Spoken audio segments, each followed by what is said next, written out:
Hi, I'm Anthony. And I'm Nicole. And this is Life with Twins. So on our previous episode, we were still with children in Nicole's stomach. And Yes. for our newest episodes, Nicole has had these twin baby boys. Yes. So we have not shot in about a month, and therefore we have a lot that has happened, specifically because the rules of the hospital when it pertains to COVID and labor and delivery, I think there's a lot that a lot of people might find interesting. So what we're going to do is we're actually going to do a couple of different segments that we're going to be posting throughout the next couple of weeks, and it'll just kind of talk about our time in the hospital and everything we've dealt with. So the first thing that I figured we'd start with is the story of actually you going into delivery and labor and how that worked out, because that alone was a 3-day process. So it was so much fun. so it started out on that Saturday. Yes. It was like the 28th? 29th, I think. 29th. That we started everything on Saturday at 11 a.m. Yep. What happened? So basically, since like 33 weeks, they had been evaluating me for preeclampsia because my blood pressures were kind of elevated. So I was getting my blood drawn almost every visit, and they would evaluate to see how my labs were trending. And they were basically saying that I wasn't preeclamptic yet, but it could be brewing, and it could be something that I would end up developing. So signs of preeclampsia, are like headache that won't go away, shortness of breath, increase in swelling, things like that. And it could be dangerous to you and the baby babies, if you get it, right? Yeah. Okay. So on Tuesday, I went in for a doctor's appointment. My blood pressure was a little elevated, so they drew my labs, and everything looked fine.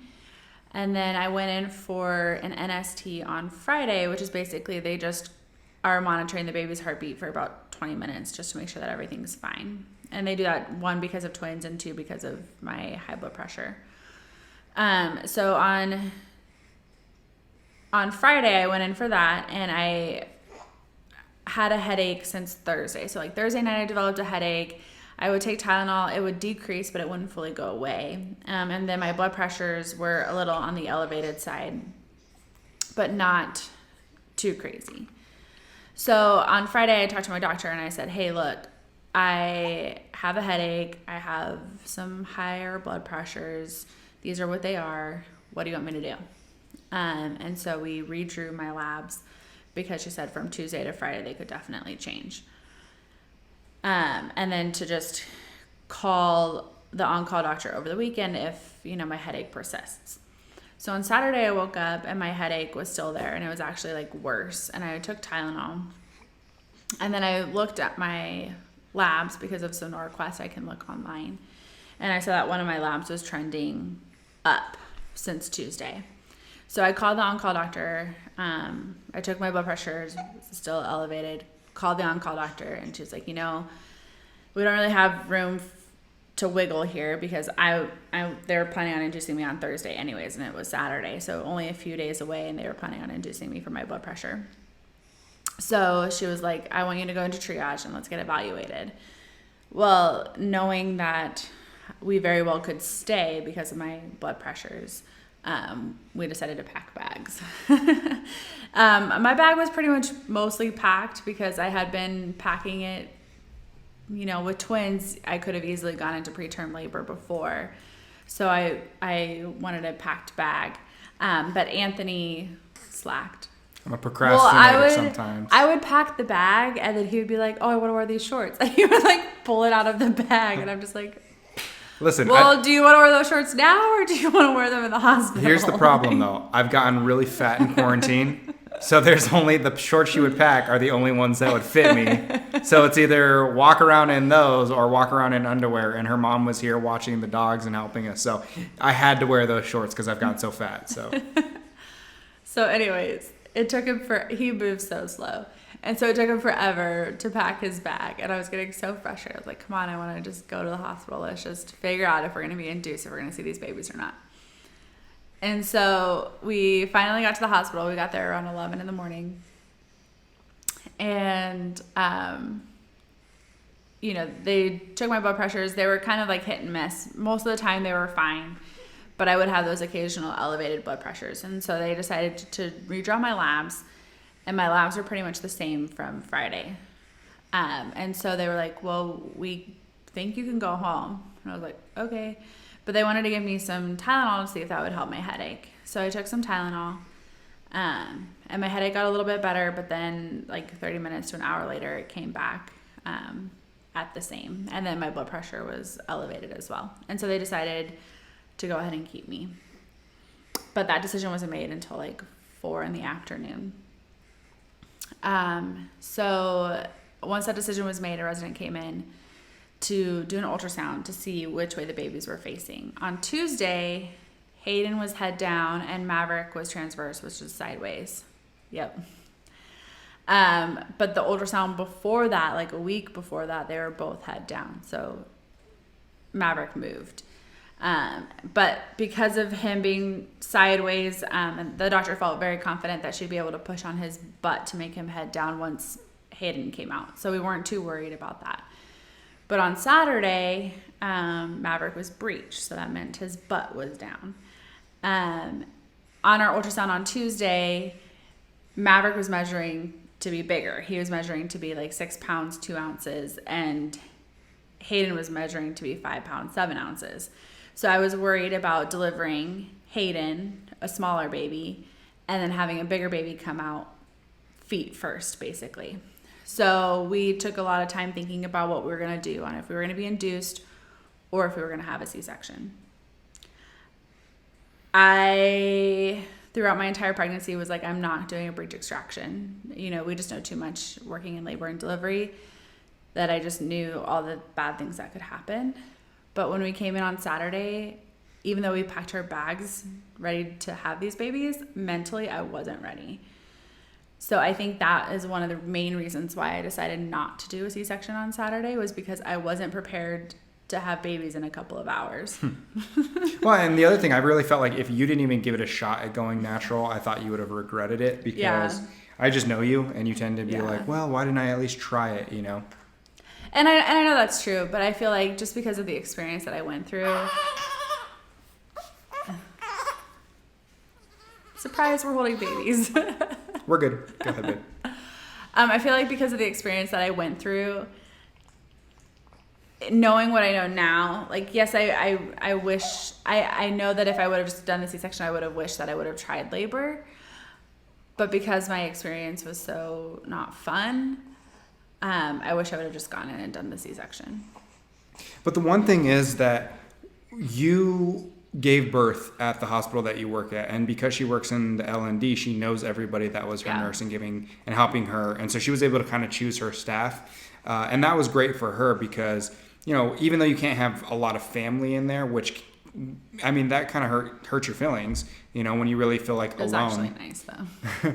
But at the same time, it was really great to be able to have all these people who you know were professionals, you know they were going to take care of you. And so you felt like you weren't alone through it. So it was a really great experience all around. And all your friends were really good about dealing with me too, because I can get I get bored. And especially when you're stuck in a room all day, you just get annoying and it sucks. I mean, listen, if we want to talk about how bad her labor sucks, let me just tell you about how terrible my life was having to be there and wait around for her to give birth. I mean, that thing is terrible. His part was absolutely terrible. and I honestly believe that to be true, because for me, it wasn't that bad. For me, the time went by so fast. Like when it was Monday morning and we made the decision to have a C-section, I honestly don't even know how we got there, you know, because it really did go by so fast. Like I feel like I could have gone longer, you know. Yeah, I mean, we skip ahead, but like basically what ended up happening is I think it was that Saturday night was that when they put that into? So Saturday night, Saturday around like 6 o'clock, my cervix was closed, but it was very soft. And so we placed a medication called Cytotec on my cervix to help me dilate. And so what that does, it just helps soften up your cervix. And make it easier for it to dilate. So we don't check your cervix again until 4 hours after that medication's placed. So 4 hours later, we rechecked my cervix, and I was fingertip, which basically means you can get a little bit of your finger in, but you can't get the whole thing in. So I wasn't completely 1 centimeter, but I wasn't actually closed. So listen, I got to say something though, because one of the things that we talked about was I just have never seen, you know, when you're going through this process where, you know, they're checking your wife and God, it is just the most unsexy thing I've ever seen. Like in the sense that like, you know, prior to you giving birth, I was like, oh my gosh, y'all get to do all this crazy stuff. And then when I saw it happening, I was like, wow, this is so medical and this is so boring. So, and that's a good thing, right? But I was just like, oh, that's what it is? Definitely different in my mind. We don't check people for pleasure. Clearly, I'm dumb. Anyways, we were all eager to get this labor process going, and so at my next check, when I was not completely closed, but not 1 centimeter, they attempted to put a balloon in, which is basically just, you know, a catheter that we that goes through your cervix, and on the other side it has a balloon that we can fill up to about 3 to 4 centimeters. And that puts pressure on your cervix. So the baby's head puts pressure on the balloon, which puts pressures on the cervix, which helps you to dilate. So it's like a mechanical dilation. And by the end, you end up being, you know, 2 to 3 to 4 centimeters. That was the goal, at least. Yes. It's not what ended up happening because we waited there all day Saturday, then all Well, day I Sunday. ended up dilating. So we attempted the Foley balloon the first time, and my cervix was just way too far that we couldn't do it. So we placed another dose of Cytotec, and then we rechecked 4 hours later. I still wasn't 1 centimeter, but I was slightly more than fingertip. So we tried the Foley balloon again, and it did not work again. And so then we placed another Cytotec, and then we went back 4 hours later, and I was finally 1 centimeter. So Watch out, y'all. I know. All these hours later, finally made it to 1.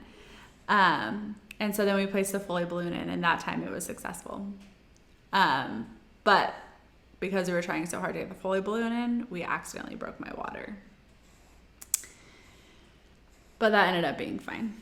Yeah. So that was the start of our induction process. That was the start of it. So in the next episode, what we're going to tell you about is the hell that she went through when it came to actually giving birth, because that was not fun for you. You had a lot of issues.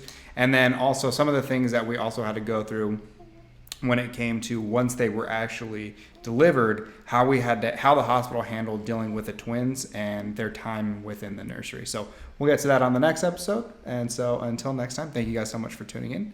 Please make sure to like, share, and subscribe to the videos. For anybody who is going through labor, delivery, and life with twins, this is your channel.